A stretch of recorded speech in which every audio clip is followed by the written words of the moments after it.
You've been lied to about how money works. They told you to work hard, keep your head down, be grateful for what you have, and eventually you'll be okay. Except you've been working hard for years, maybe decades, and you're not okay. You're broke. You're stressed. You're one emergency away from catastrophe. And when you look around and see other people succeeding, people who don't seem to work any harder than you, your brain offers you two explanations. Either the system is rigged or you're just not good enough. But here's the actual truth, the one nobody wants to tell you because it makes you uncomfortable. You're broke because you're standing at the edge of an infinite ocean of money holding a teaspoon and wondering why you're thirsty. The economy isn't the problem. The ocean is full. There are trillions of dollars circulating every single day. The problem is your container. The problem is that you've been taught to approach abundance with a scarcity mindset. You've been trained to ask for teaspoons when you could be asking for buckets. Let me destroy the first lie they told you, that hard work equals wealth. If hard work were the key to financial success, construction workers would be billionaires. Nurses would be millionaires. Teachers would be driving Ferraris. But they're not, because hard work by itself is worth almost nothing in the modern economy. The median household income in America is $83,730. And I guarantee you, most of those people are working incredibly hard. They're putting in 40, 50, 60 hours a week. They're exhausted. They're stressed. They're sacrificing time with their families, their health, their actual lives. And they're still broke. The average American carries $104,755 in total debt. They're making $748 car payments for 69 months. They owe $1.23 trillion collectively on credit cards. Hard work isn't making them wealthy. It's just making them tired, because hard work without the ability to ask for what you're worth, without the capacity to capture value, without the container big enough to hold wealth, is just exhausting yourself for someone else's benefit. Here's the metaphor you need to internalize, because this is going to change how you see everything. The economy is an ocean. It's massive, it's infinite for practical purposes, and it's full of money. Trillions of dollars flowing every single day. People buying, selling, investing, spending, trading, money moving from one place to another in incomprehensible volumes. And you you're standing at the shore of this ocean with a teaspoon, and you're dipping your teaspoon in, getting your little sip, and then you're complaining that the ocean is stingy, that there's not enough, that the system is rigged against you. But look around. There are people standing right next to you with buckets, with barrels, with trucks and tankers and pipelines. They're pulling massive amounts of water from the same ocean you're accessing. And the difference isn't that they have access to a different ocean, it's that they showed up with a bigger container. So, what is the container? The container is your capacity to ask for and receive value. It's your ability to negotiate your salary, your ability to charge what you're worth, your ability to start a business and price your services appropriately, your ability to ask for a raise, a promotion, a better deal, your ability to see opportunity and have the audacity to go after it. Most people have never developed this capacity. They've been trained to be grateful for whatever they get, to not rock the boat, to accept the first offer, to work hard and hope someone notices and rewards them. They're standing at the ocean with a teaspoon, and they think that's what they deserve. They think that's all they're allowed to take, and so that's all they get. Let me tell you about intelligent asking versus the weak, passive hoping that most people do. Most people don't actually ask for what they want. They mumble, they hint, they hope. They say vague things like, I want more money, or I wish I could afford that, or maybe someday I'll be successful. That is weak. That is a teaspoon approach. Intelligent asking is specific, concrete, and time bound. It's, I want to earn $120,000 by December 31st of this year. It's, I want to generate $20,000 in additional income in the next 6 months. It's I want this specific job at this specific company at this specific salary.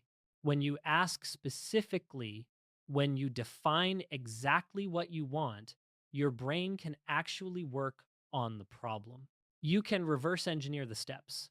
You can identify what skills you need, what value you need to provide, what you need to learn or do or become to make it happen. But when you just vaguely wish for more money, your brain has nothing to work with. It's like telling your GPS you want to go somewhere nice. It can't help you because you haven't given it a destination. And here's where the psychology gets really interesting. Most people have been trained out of asking. When you were a kid, you asked for everything. You wanted a toy, you asked for it. You wanted to go somewhere, you asked. You wanted attention, you asked. You had childlike audacity.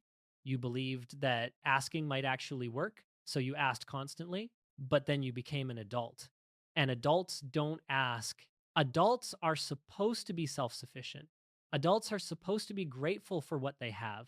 Adults are supposed to be realistic and practical and not reach for things above their station.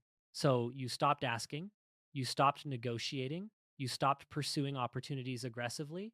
You developed what I call the adult block, which is just a sophisticated form of fear. Fear of rejection, fear of looking greedy or entitled, fear of being told no, fear of being laughed at or judged or dismissed. And that fear keeps you standing at the ocean with your teaspoon, too scared to even consider that you could ask for a bucket. Let me give you a concrete example of how this plays out in real life. Two people work at the same company, doing essentially the same job. Person A works hard, keeps their head down, does good work, and waits for their annual review, hoping for a raise. They get a 3% cost of living adjustment, maybe $2,500 more a year. They're grateful. They don't complain. They keep working hard. Person B also works hard, but every 6 months they document their accomplishments, research market rates for their position, and schedule a meeting with their manager to negotiate a raise. They come prepared with specific numbers. They explain the value they've provided. They ask for $10,000 more. They get negotiated down to $7,000, but they take it. After 3 years, person A is making $7,500 more than they started. Person B is making $21,000 more. Same company, same work. The only difference is that person B showed up with a bucket instead of a teaspoon. They asked, they negotiated, they had the audacity to believe they deserved more and the capacity to articulate why. And this principle scales. It applies to salary negotiations, but it also applies to starting businesses, to pricing services, to identifying opportunities. The people getting wealthy aren't necessarily smarter than you. They're not necessarily more talented. They're not working harder. They just have bigger containers. They ask for more. They charge more. They pursue bigger opportunities. They have the confidence, or maybe just the desperation, to approach the ocean with something bigger than a teaspoon. And the ocean doesn't care. The ocean doesn't judge. The ocean gives you exactly what your container can hold. If you show up with a teaspoon, you get a teaspoon. If you show up with a bucket, you get a bucket. The ocean is indifferent. It's abundant. It has enough for everyone, but it won't force you to take more than you're asking for. Now, let me address the cynical objection you're probably having right now. But Ben, this is just positive thinking garbage. You can't just ask for money and get it. That's not how the world works. And you're right, sort of. You can't just sit on your couch and ask the universe for $100,000 and expect it to appear. That's delusional. But here's what you can do. You can identify where value is being created, figure out how to provide that value, and then ask to be compensated appropriately for it. You can look at your current job and ask, am I being paid market rate? If not, you can ask for more, or you can find a company that will pay more. You can look at your skills and ask, could I be providing these skills in a higher paying market?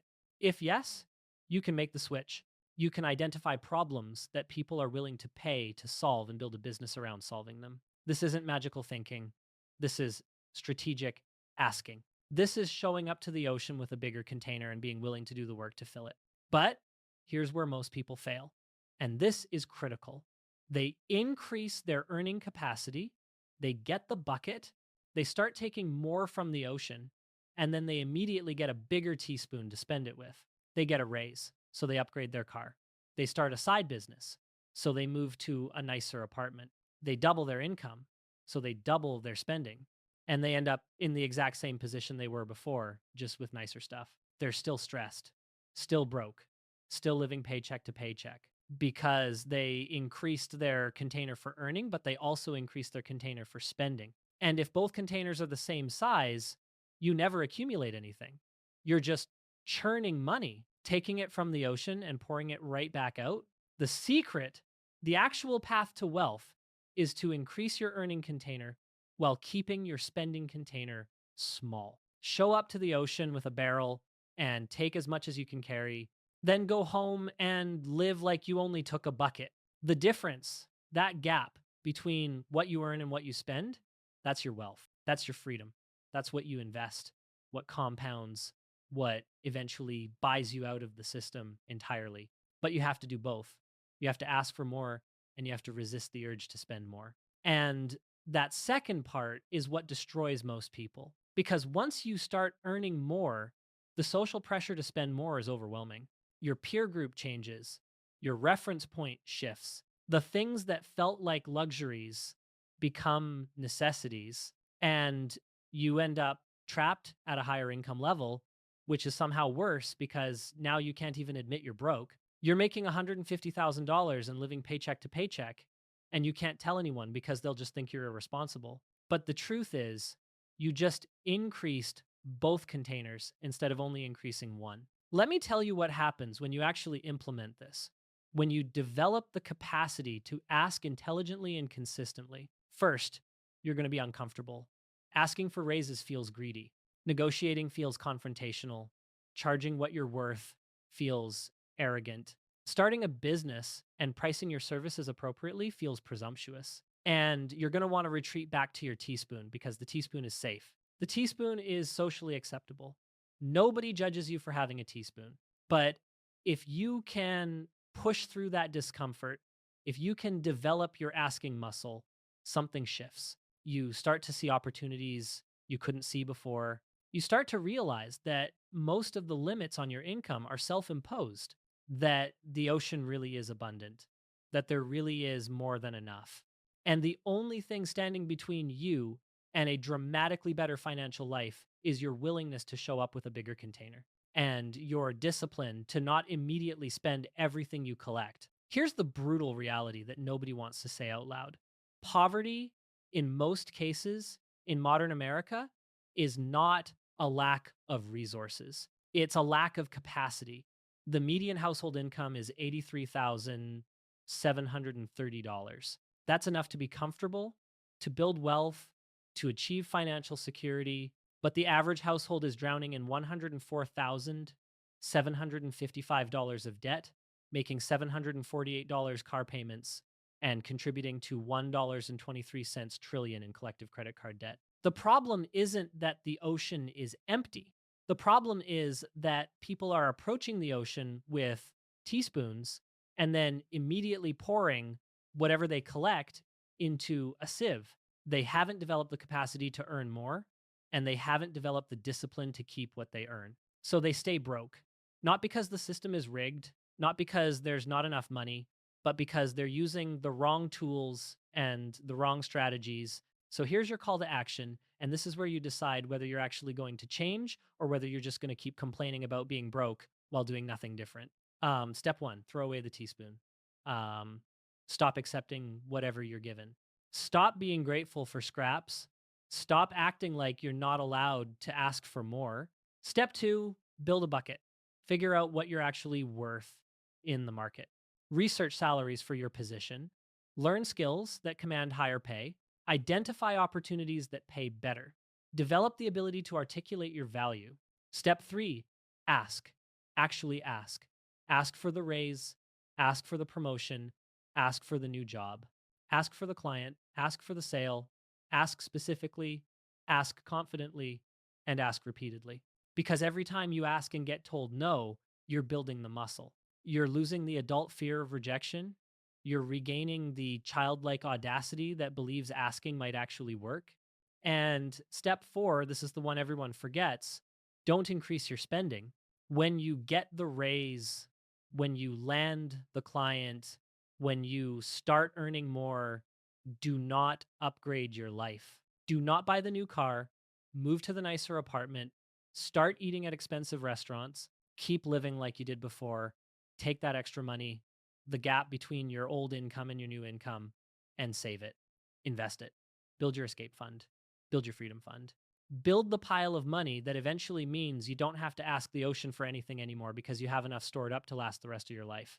That's the goal, not to earn more so you can spend more, to earn more so you can eventually stop earning altogether. The final thing I need you to understand is that this isn't about becoming greedy or selfish or money obsessed. This is about recognizing that you're currently playing a game where you're intentionally handicapping yourself. You're approaching an abundant system with a scarcity mindset.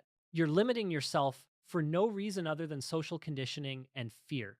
And that conditioning and fear is keeping you broke. It's keeping you stressed. It's keeping you trapped in a job you don't like, in a life you didn't choose, on a treadmill that never stops. The ocean is right there. It's full, it's abundant, it has more than enough for you and everyone else. The only question is, what are you going to bring to collect it with? A teaspoon or something bigger? Stop trying to look rich. Start getting free